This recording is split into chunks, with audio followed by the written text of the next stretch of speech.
नमस्कार, जय हिंद, जय भारत और जय उत्तराखंड। मैं गौतम सिंह बिष्ट आपसे उत्तराखंड से मुखातिब हूँ।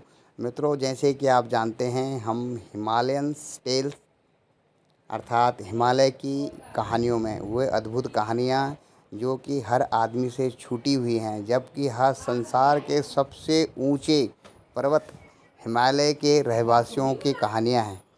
इसलिए मित्रों, आप सबको ये जानना बहुत ज़रूरी है कि वह हिमालय जो सारे संसार में पर्वत वह सबसे ऊंचा, वो हमसाया आसमां का पर्वत, वह सबसे ऊंचा हमसाया आसमां का, वो पासवां हमारा, वो हमारा पासवां है।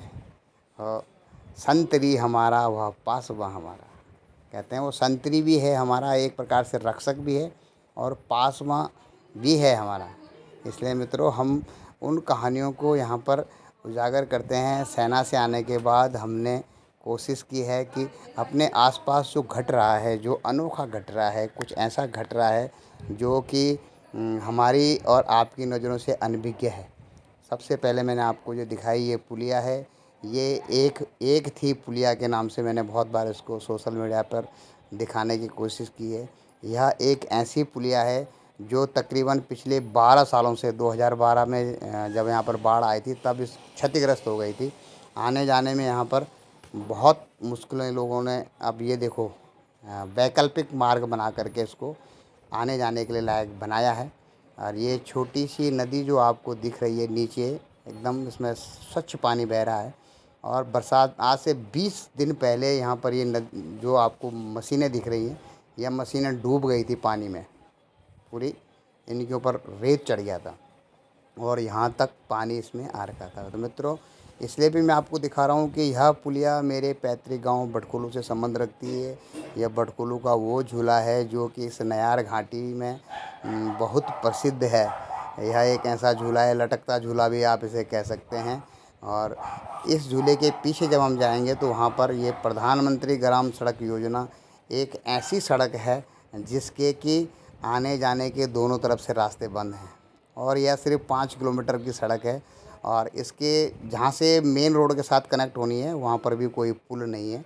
और ये झूला है, मैंने आपको बता दिया, जिसके ऊपर की चढ़ के आना इस प्रकार से, जैसे आप यूँ समझे कि किसी उड़न खटोले में तार के ऊपर आप चल के आ रहे हो तकरीबन 160 150 फीट लंबाई पे।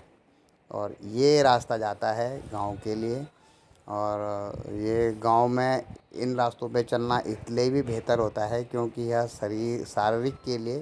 शारीरिक एक्सरसाइज के लिए बहुत ज़रूरी होते हैं। इससे आपका मेटाबॉलिज्म सही होता है, आपका स्टेमिना बना रहता है।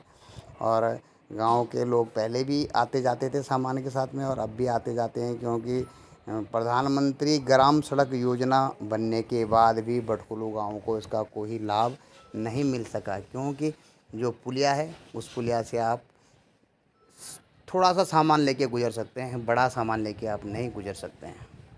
और अभी हम गांव से वापस आ करके पुलिया पे आपको मैं दिखाऊंगा कि पुलिया का क्या हाल हो रखा है। और ये रास्ता एकदम डाउनवर्ड को जाता है, एकदम ऊंचाई से, तकरीबन 50 फीट की ऊंचाई से नीचे ये रास्ता आता है और सड़क में मिल जाता है।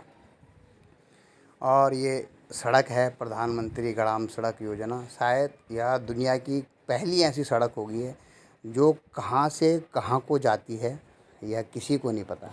ये कोई नहीं जानता है कहाँ से कहाँ को जाती है, क्योंकि न इसके आगे के हिस्से पर कहीं ज्वाइंट है कि ये कहाँ जाएगी, और न पिछले के हिस्से पर ही इसका कोई ऐसा मार्ग है जिससे यह इसको लिंक करे। तो ये 5 किलोमीटर की ग्राम सड़क योजना संसार की पहली ऐसी सड़क होगी जिसका आने जाने का ये पता नहीं कहाँ से और कहाँ को जा रही है। ये आपको एक अजूबा मैंने दिखाया नयार घाटी में। और गांव के लोगों ने अपनी स्कूटियां यहाँ खड़ी कर रखी हैं। ये यहाँ से सिर्फ 4 किलोमीटर का काम करते हैं, यहाँ से लेकर के गांव तक जाती है और गांव से लेकर फिर यहीं पर आके खड़ी हो जाती हैं। और ये गाड़ियाँ भी आप जो देख रहे हैं, ये मेरे पीछे बोलेरो खड़ी है, ये भी 4 किलोमीटर के लिए है। गांव से जाती है और गांव से वापस आके इस जगह पे खड़ी हो जाती है। और गांव, यहाँ से कोई आदमी अगर गांव जाना चाहे तो उसको गांव लेकर के जाती है। तो यह एक अजीबो गरीब जो आपको मैंने दिखाया, यह एक ऐसा रास्ता और एक ऐसी पुलिया। अब हम पुलिया के लिए चल रहे हैं। और ये नीचे आपको नदी पूरी दिख रही है, जो ये नयार घाटी नयार नदी है। इससे ही तकरीबन अ, आधा किलोमीटर दूरी पर जाकर आगे जाकर के सतपुली की जो झील बन रही है, उस झील पर जो काम चल रहा है, वो सतपुली की झील यहाँ से आधा किलोमीटर आगे की तरफ को है, सतपुली की तरफ जब हम जाएंगे। और ये आप देखिए, यहाँ से पुल का जो अगला जो पक्का पुल बनेगा, तो यहाँ से उसका एक एक स्तंभ यहाँ पर होगा और एक स्तंभ जो आपको सामने दिख रहा है वहाँ होगा। और तकरीबन 160 फीट करीब ये होगा इसकी लंबाई। लंबा पुल है, बनने में भी बहुत बार इसके लिए फंड भी मुहैया कराया गया था, लेकिन राजनीतिक दल कब क्या कर दें कोई नहीं कह सकता है। और ये इधर का पिलर है जिसके ऊपर की झूला पुल का इधर का स्तंभ जो पूरब का स्तंभ है, और लोग इन्हीं रास्तों से आना जाना करते हैं। यहाँ तक नदी पूरा बहा करके ले गई है। यहाँ पर मैं आपको दिख रहा है, यहाँ तक से पूरी नदी थी। यहाँ पर तकरीबन नीचे जो आज सामान्य जलस्तर है उससे 50 फीट ऊपर नदी का जलस्तर था, और इतने बड़े बड़े स्लीपर यहाँ पर बह के आए हैं और यहाँ पे अटक गए हैं। ये आगे नहीं बढ़ सके, इसलिए यहाँ पर ये ऐसे ही पड़े हुए हैं पिलर। और ये वैकल्पिक रास्ता है जाने का। अब मैं आपको पुलिया का हाल दिखाता हूँ। पुलिया का हाल देखिए, इस प्रकार से हमारे ये बडखोलू की पुलिया एकदम जड़ आकार की बनी हुई है। ऐसा आकार तो कोई इंजीनियर पुलिया बना ही नहीं सकता है जो इसका हाल प्रकृति ने कर दिया। और ये हाल है इसका, और जगह जगह से इसमें दरारें पड़ी हुई हैं। और नीचे अगर यहाँ से कोई पुलिया से नीचे गिरता है तो नीचे एकदम चट्टान है, और चट्टान के बाद नयार नदी लगी है इससे साथ में, और नयार नदी से होकर के गुजरती है। ये देखिए आप, पुल की लंबाई भी खासी लंबी चौड़ाई है इसकी, और तकरीबन 150 फीट का ये रास्ता है। तो हिमालयन टेल्स में हम आपको ऐसे ऐसे रोमांचकारी पुलियों के दर्शन कराते हैं। तो जो मित्र हमारे इस इलाके से संबंध रखते हों तो हमारे चैनल पर ज़रूर आकर के अपनी उपस्थिति दर्ज करें। और अभी हम चल रहे हैं 50-60 फीट हाइट में एक झूलते हुए पुल के ऊपर, जो कि जलते हुए हिलता रहता है पुल। और ये आप देख पा रहे होंगे कि मेरे पीछे पुल का परिदृश्य, और नीचे ये नयार नदी। और इस पर जब हम इस टाइम चल रहे हैं, फौजी आदमी को तो एक यूँ कहें कि ट्रेनिंग सी होती है अपने जीवन में ऐसे रास्तों पर चलने की।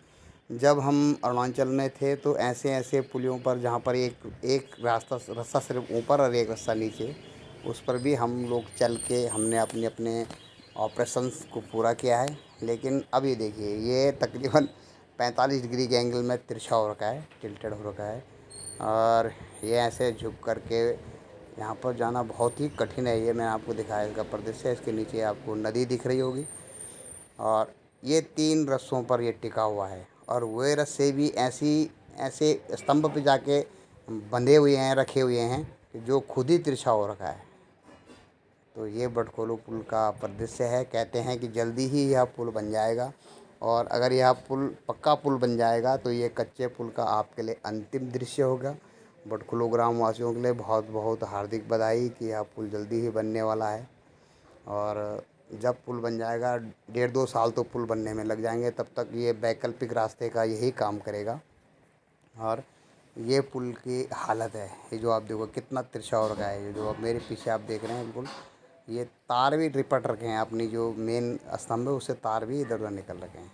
तो ये हिमालयन स्टाइल्स के अंतर्गत आप देख रहे हैं बडखोलू झूले का हाल। और यहाँ से अभी हम गांव से लौट रहे हैं अपने कोटद्वार निवास की तरफ। तो आज सेना के इस कैप ने, जो हमारी कैप है, इसने बहुत आज धूप को बचाया है। और एक्चुअल में आज इतनी तेज़ धूप से इसने हमको बचाया है। ये भी बहुत अच्छा, चलो कभी ना कभी तो ये रिटायरमेंट के बाद आज काम आ गई। और ये पर्दे से झूला आपको दिख रहा है, इस पर कभी कभी आप देखेंगे तो पूरी की पूरी 60-65-100 आदमियों की बारात भी इस पर से ऊपर से निकलती है। और उस समय कोई हादसा हो गया तो उसका जिम्मेवार कौन होगा, ये इसका जवाब तो प्रशासन ही दे सकता है, हम इसके बारे में नहीं बता सकते हैं। तो और मित्रों, ये थी बडखोलू पुलिया का हाल। और बडखोलू की ग्राम सड़क योजना मैंने आपको दिखाई, जो कि काफ़ी प्रतिष्ठित गांव था अपने समय में। आप 70-80 के दशक में आप इसको देखेंगे, खूब खेती हुआ करती थी इस गांव में। लेकिन अभी खेती भी बंजर पड़ी है और पुलिया भी टूटी है और सड़क मार्ग भी मैंने आपको बता दिया है। और यहाँ से हम अभी वापस अपने कोटद्वार निवास की तरफ के लिए चल पड़े हैं। और अभी आपको रास्ते में मैं आपको परिदृश्य दिखाऊंगा। और अभी हम पहुँच गए हैं गुमखाल। गुमखाल एक बीच में ऊंचा इलाका पड़ता है सतपुली से ऊपर आने के लिए। और यहाँ पर जहाँ पर मैं खड़ा हूँ, यहाँ से दो रास्ते जाते हैं। एक रास्ता जाता है लैंसी टाउन को और दूसरा रास्ता जाता है कोटद्वार के लिए। ये यहाँ पर व्यू पॉइंट बना हुआ है। व्यू पॉइंट से आपको एक रास्ता कोटद्वार के लिए जाता है और एक लैंसी टाउन को जाता है। लैंसी टाउन आप यूँ समझें कि गढ़वाल राइफ़ल प्रशिक्षण केंद्र के हैं या रिक्रूटिंग सेंटर के हैं। गढ़वाल सेंटर भी आप इसे कह सकते हैं। गढ़वाल राइफ़ल का यहाँ पे सेंटर है। तकरीबन यहाँ से 12 किलोमीटर की दूरी पर पड़ता है। और जहाँ पर मैं खड़ा हूँ, यहाँ से एक रास्ता जाता है गुमखाल के लिए और दूसरा ये रास्ता जो जिस पर ट्रक जा रही है ये आता है लंच टाउन के लिए, गढ़वाल सेंटर के लिए।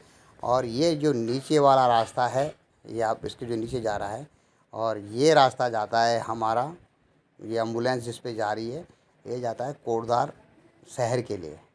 देखिए कितने रमणीक वातावरण है यहाँ पर। चीड़ के लंबे लंबे पेड़ हैं और यहाँ जहाँ पर हम इस टाइम पे खड़े हैं और इन चीड़ के पेड़ों के नीचे तकरीबन 100 फीट के पेड़ होंगे। और ये नीचे खाई, गहरी खाई यहाँ पे से आप देख पा रहे हैं। ये उत्तराखंड में जब आप हिमालयन टेल्स या हिमालय की जो कहानियाँ हैं उनके बारे में जब हम जानेंगे, यहाँ के गाँव के बारे में, यहाँ का रहन सहन कैसा है, यहाँ कैसे लोग रहते हैं, कैसे उनकी दिनचर्या होती है, सरकार के साथ उनका कैसा संबंध है, कैसे सरकार की परियोजनाओं का उन तक लाभ पहुंचता है या नहीं पहुंचता है, इसके बारे में भी हम चर्चा करते रहते हैं। और ये गाड़ी जो आ रही है ये गुमखाल से आ रही है और ये कोटद्वार के लिए जा रही है। आप ये देख रहे हैं यहाँ पर एक व्यू पॉइंट के ऊपर हम यहाँ पर बैठे हुए हैं। तो मित्रों ऐसे ही हम छोटी छोटी जानकारी आप तक पहुँचाते रहते हैं हिमालयन टेल्स के माध्यम से। और आज के आतंक में इतना ही और फिर मिलेंगे। जय हिंद, जय भारत।